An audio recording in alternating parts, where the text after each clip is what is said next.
پھر اس کے بعد اس کو وائرل کر رہے ہیں، وائرل کرنے کے نام پہ دوسروں کو ڈرایا جا رہا ہے، اس سے پیسے لیے جا رہے ہیں، یا یہ کہ جو ہے نا اپنی ویڈیوز کو جو ہے نا دوسری جگہ پر منتقل کرنے کے لیے باضابطہ اس کو خرید و فروخت کی جا رہی ہے. اس کی میرے پاس فلاں جگہ پر ویڈیو بنی ہوئی ہے اور ایسی ایسی ہے، اور جو ہے نا اس کے اتنے پیسوں کی ڈیمانڈ کر کے لوگ اس کو وائرل کر رہے ہیں.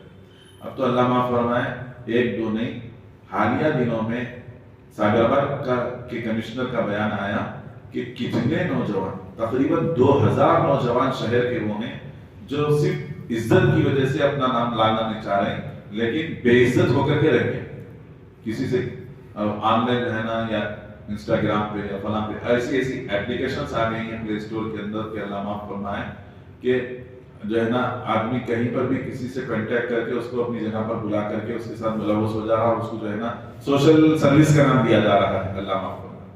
یا پھر یہ کہ خالی اس کو اسی جگہ پر رہتے ہوئے اس کو اتنا زیادہ ہیٹ کر دیا جا رہا ہے کہ اس کے مطالبے کو پورا کرنے جا رہا ہے تو اس کی ننگی ویڈیو بنا لی جا رہی ہے، پھر وہ ننگی ویڈیو بنا کر کے اس کو ڈرایا جا رہا ہے کہ ہم یہ وائرل کر دیں گے، ہمارے اکاؤنٹ میں پیسے ڈال دیں. اتنا زیادہ برائی کا ماحول ہو گیا ہے کہ ایسے برائی کے ماحول میں اب اپنے بچوں کو کے ہاتھوں میں موبائل دیکھتے ہوئے ڈر محسوس ہو رہا ہے کہ ہم جو چیز جانتے ہیں ہمارے اپنے بچوں کے ہاتھوں میں موبائل ہے، ان کو اس سے کیسے روکا ہے.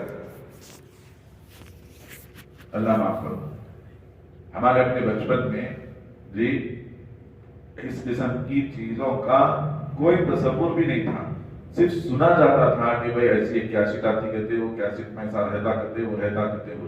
مگر اب تو کھلے عام الگ اعلان ہر ایک کے موبائلوں کا ایسا معاملہ ہو گیا ہے کہ ہر ایک کے ہاتھ میں موبائل ہے اور موبائل سے انٹرنیٹ جڑا ہوا ہے، اور انٹرنیٹ کے بس ایک دو ٹرپس کی ضرورت ہے، فوراً وہ وہاں کی ویب سائٹ تک انسان پہنچ جا سکتا ہے.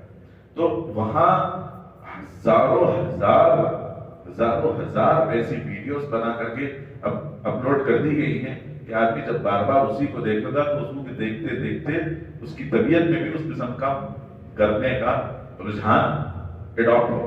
جب آدمی کے اندر رجحان ہوتا ہے تو پھر آدمی بیٹھے جگہ ایک ہی چیز کو دیکھتے رہنے کے نتیجے میں اس میں بھی برا کام کرنے کا آ جاتا ہے.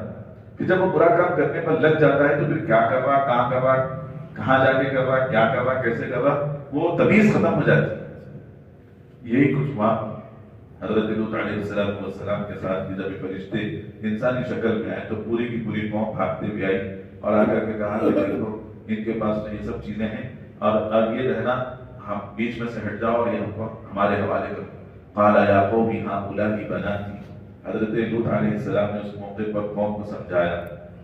جی ایک روایت میں تو یہ ہے کہ دروازے گھر کے اندر سے پکار کر کے حضرت لوط علیہ السلام نے کہا کہ قوم کی جو لڑکیاں تمہاری بیویاں بنی ہوئی ہیں اپنی بیویوں سے انجوائے کرو جاؤ. ہؤلاء بناتی، یہ میری جو بیٹیاں ہیں، ہن اطہر لکم. میری بیٹیاں مطلب قوم کی جو میری بچیاں ہیں. نبی قوم کے لیے باپ کے درجے میں ان کا مقام اور مرتبہ ہوتا ہے. تو حضرت لوط علیہ السلام نے قوم کو متنبہ کیا کہ تمہاری جو بیویاں ہیں وہ لڑکیاں ہیں اور تم جائز طریقے سے ان سے جو ہے نا اپنی ضرورت پوری کر سکتے ہو، یہ تمہارے لیے بہت اچھا اور بہتر رہے گا. فاتقوا اللہ، اللہ سے ڈرو. ولا تخزونی فی ضیفی، کم از کم میرے مہمانوں کے سامنے مجھے شرمندہ نہ، بے عزت اور ذلیل اور رسوا نہ کرو. اتقوا اللہ ولا تخزونی فی ضیفی الیس منکم رجل رشید. کیا تم لوگوں میں ایک بھی کوئی سنجیدہ آدمی نہیں؟ پوری قوم بدل گئی اور بگڑ گئی اور پوری قوم سننے کا نام ہی نہیں لے رہی ہے، تو تمہارے اندر کوئی ایک آدمی بھی صحیح نہیں ہے جو میری بات کو سمجھے. انسانیت کی بات، اخلاق کی بات، شرافت کی بات، مروت کی بات کتنی دور ہو جا چکے تھے کہ وقت کے پیغمبر کے سامنے انہوں نے بطور چیلنج کے کر دیا کہ تمہارے پاس جو مہمان آئے ہوئے ہیں وہ مہمانوں کو تم ہمارے حوالے کرو. یعنی ان کی ہوسناکی اور ان کا ظلم اور ان کا جو ہے نا اس قسم کا ان نیچرل کرنے کا اتنا زیادہ جو ہے نا ان کا سینس ہو چکا تھا کہ وہ برداشت نہیں کر سکتے تھے کہ ہم یہ جو ہے نا ہم حاصل نہ ہو. تو حضرت لوط علیہ السلام نے ایسے موقع پر بھی قوم کو سمجھایا. قالوا لقد علمت ما لنا في بناتك من حق وانك لتعلم ما نريد. قوم نے جواب دیا کہ آپ کو معلوم ہے کہ ہمارے کوئی عورتوں سے کسی قسم کا کوئی سروکار اس وقت نہیں. یعنی مطلب یہ ہوا کہ وہ لوگ اس عمل کے اتنے عادی ہو چکے تھے کہ ایک آدمی کو ایک عورت سے جو لذت اور جو ضرورت پوری کرنی ہوتی ہے اس کی طرف ان کا ذہن ہی نہیں چلتا. اس کی ضرورت ہی نہیں ہے ہمارے یہ ہونے میں، ہمارے کو یہ ہونا، یہ ڈیمانڈ کرنے لگے. اور آج میرے بھائیوں ہمارے اپنے ملک کے اندر ایک ایسا طبقہ بھی ہے جو اس قسم کی باتوں کو سوشل میڈیا کے ذریعے سے کر رہا ہے. بھائی ہمارے کو اتنی تک رغبت ہی نہیں ہوتی، ہمارا دماغ میں جو ہے چیزوں کی جو ہے نا اہمیت ہی نہیں پیدا ہوتی. ہمارے لیے تو جب آدمی بگڑتا ہے اور بگڑتے اس کی طبیعتوں میں اس قسم کا بگاڑ آ جاتا ہے تو وہ پھر گندگی کو گندگی نہیں سمجھنے لگتا. ایک انسان وہ جس کے جسم پر ذرا بھی اگر گندگی کا چھینٹا اچھل جائے تو اس کو ذرا برابر بھی برداشت نہیں کرتا. جی کھری محفل میں اٹھ کر جا کر چائے کے دھبے کو دھونے لگتا ہے. گندگی تو بہت دور کی بات ہے، لیکن کیا ایک انسان اس بات کا تصور کرے اور اس کی طبیعت اس پر اتنی آمادہ ہو جائے کہ وہ گندی جگہ کو استعمال کرے اس چیز کے لیے لذت حاصل کرنے کی خاطر. قوم کا معاملہ یہ ہو چکا تھا. قالوا لقد علمت ما لنا في بناتك من حق. آپ کو معلوم ہے اچھی طریقے سے، آپ جانتے ہیں کہ ہم کو ان سے کوئی سروکار نہیں ہے، یعنی لیڈیز ہمارے کو نہیں چاہیے. وَإِنَّكَ لَتَعْلَمُ مَا نُرِيدُ. اور ہم جو چاہتے ہیں وہ تم کو اچھی طریقے سے معلوم ہے. ہماری اس وقت کی جو چاہت ہے، ہماری اس وقت کی جو ڈیمانڈ ہے وہ یہ ہے کہ ہم صرف تمہارے مہمانوں کو چاہتے ہیں کہ وہ ان کو ہمارے حوالے کر دو. قَالَ لَوْ أَنَّ لِي بِكُمْ قُوَّةً. جب ساری گفتگو اپنی انتہا کو پہنچ گئی تو حضرت لوط علیہ السلام کی زبان مبارک پر جو کرب کے الفاظ آئے اللہ نے اس کو محفوظ فرما دیا قرآن کریم کے اندر. حضرت لوط علیہ السلام نے کہا اے کاش کہ اگر آج مجھے طاقت اور قوت حاصل ہوتی، او آبی الی رکن شدید، یا کسی مضبوط چیز کا میں سہارا لے لیا ہوتا تو شاید میں تمہارے مد مقابل آج آ جاتا. یہ دراصل حضرت لوط علیہ السلام نے پریشانی کی حالت میں کہا. اللہ کے رسول صلی اللہ علیہ وسلم نے ارشاد فرمایا کہ اللہ تعالیٰ لوط پر رحم فرمائے کہ ان کو موقع بھی تھا اور وہ جو ہے نا اس پوزیشن میں بھی تھے، لیکن اس کے باوجود ان کی زبان پر یہ الفاظ آئے. یہ کیوں آئے؟ یہ گھبراہٹ میں اور اس وقت کی جو سچویشن تھی، اس سچویشن کی وجہ سے حضرت لوط علیہ السلام پر اس قدر اثر تھا کہ حضرت لوط علیہ السلام اس کو یہ سمجھ بیٹھے تھے کہ اگر ذرا بھی یہاں پر کچھ ایسا ہو گیا تو قوم جو ہے نا میرے مہمانوں کے ساتھ جلدی حرکت کرنے لگ جائے گی. میں اپنے مہمانوں کو کیسے بچاؤں قوم سے؟ سمجھ رہے نا؟ اندازہ کیجیے حضرت لوط علیہ السلام کی اس موقع کی صورتحال کا.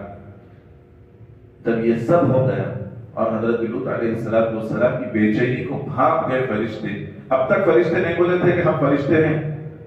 اب تک تو حضرت لوط علیہ السلام کے پاس یہ جو مہمان آئے ہوئے تھے انسان کی شکل میں، ایک حضرت جبریل علیہ السلام تھے، اس میں سے ایک حضرت میکائیل علیہ السلام تھے اور ایک اس میں سے حضرت اسرائیل علیہ السلام تھے. یہ تین فرشتے انسانی شکل میں آئے تھے.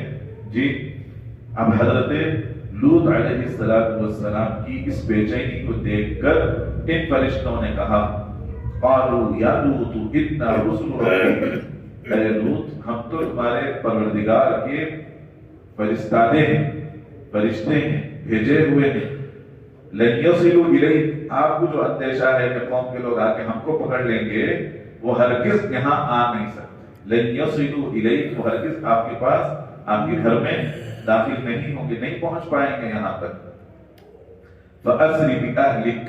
رات کا وقت ہے، آپ اپنے اہل کو، جی اپنے ماننے والوں کو رات کی تاریکی میں لے کر یہاں سے نکل جائیے. بقطع من اللیل ولا یلتفت منکم احد. اور آپ میں سے کوئی ایک بھی پیچھے پلٹ کے نہ دیکھے الا امرأتک، سوائے آپ کی عورت.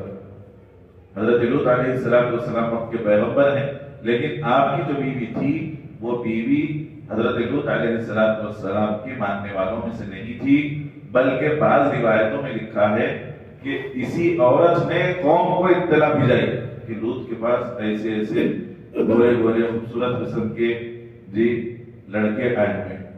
اور یہاں پر رک کر کے ہمیں ایک بات اچھی طریقے سے یاد رکھنا چاہیے کہ آج یہ برائی کے نتیجے میں میلانات اور ایک کا دوسرے کی طرف جو ہے نا دیکھنا اور ان کے ساتھ وقت گزارنے کا آہستہ آہستہ مزاج آتا جا رہا ہے.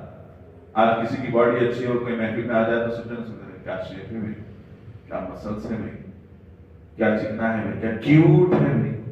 اور الفاظ جو ہوتے ہیں نا، وہ الفاظ خود لوگوں کی ذہنوں کے ترجمان بن جاتے ہیں. آج اسکولوں میں چھوٹے چھوٹے بچوں کو اسمبلیوں میں ہائی گائز بول رہا بچہ. پہلے ایسا نہیں بولتے تھے، بوائے بولتے تھے. لیکن آج بچوں کو کیا سکھایا جا رہا ہے؟ High guys. اب اگر گاڑی میں 2 جنے جا رہے ہیں، تیسرے جن کے بولا ہائی گائز بول کر خوش ہو جا رہا ہوں، گائز بولا ہے. حالانکہ گائے تو گالی ہے امریکن اور یورپ معاشرے کے اندر. وہاں اگر کسی آدمی کو کوئی گائے بول کے اگر بولے تو انہیں اس کو کلیپ کر دے سکتا ہے. وہ ایک خاص قسم کا لفظ ہے جس سے اس کلچر کا ایکسپلینیشن ہوتا ہے. مگر آج جو ہے نا ایسے نہیں ہو رہا.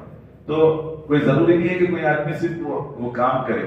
اس کام کے اسٹیپس الگ الگ نہیں ہیں. کہیں پر لوگ جو ہے نا بعض جنوں کو عادت ہوتی ہے، بعض بڑے جنے کئی دعوتوں میں وغیرہ ملے تو بعض نوجوان بچوں کو خوب گلے لگا لگا کے مزے لیتے. یہ بھی ایک درجہ ہے. اور بعض جنوں کا ایسا رہتا ہے ہاتھ ملا کے ٹیسٹ دیتے، بعض جنوں کا رہتا ہے گھور کے دیکھ لیتے. یہ جو اسٹیپس ہوتے ہیں نا، یہ ایک پورا ٹاپک ہے. اس پورے ٹاپک پر بہت سارے لوگوں نے پوری تحقیقات کے بعد اس کی وجوہات، اسباب، عوامل اس کو ذکر کیا. اور اللہ معاف فرمائے، اللہ معاف فرمائے، اگر یہ بری لت بچپن میں کسی کے ساتھ ہو جاتی ہے تو وہ زندگی میں بہت کم کسی کے ساتھ ایسا ہوتا ہے کہ وہ چھوٹے. بہت محنت کرنی پڑتی ہے آدمی کو اس بری لت کو چھوڑنے کو، اپنی زندگی سے نکالنے. جیسا بولتے ہیں نا کہ کسی کو شراب کی لت لگ گئی تو جلدی نہیں چھٹتی، کسی کو گانجے کی لت لگ گئی تو جلدی نہیں چھٹتی. یہ اس سے زیادہ خطرناک قسم کی لت ہوتی ہے. شرابی تو کسی کو بھی معلوم ہو جاتا ہے کہ فلاں شرابی ہے، کسی کو بھی معلوم ہو جاتا ہے کہ فلاں گانجے کا عادی ہے، فلاں جو ہے نا فلاں بری لت کا عادی ہے. لیکن یہ جو بری لت ہوتی ہے، یہ بری لت آدمی کو اندر ہی اندر جو ہے نا اس میں مبتلا کر دیتی ہے اور کسی کو پتا بھی نہیں چلتا. اگر کوئی لڑکا کسی لڑکی کے ساتھ جاتا ہوا نظر آ جائے تو لوگ شک کرتے ہیں. لیکن اگر کوئی لڑکا کسی بچے کو بٹھا لے کے پھرا تو عام طور پہ لوگوں کا ذہن نہیں جاتا. مگر اب ہمیں اس سے زیادہ سنجیدہ ہو جانے کی ضرورت ہے، اس واسطے کہ یہ برائی بہت تیزی کے ساتھ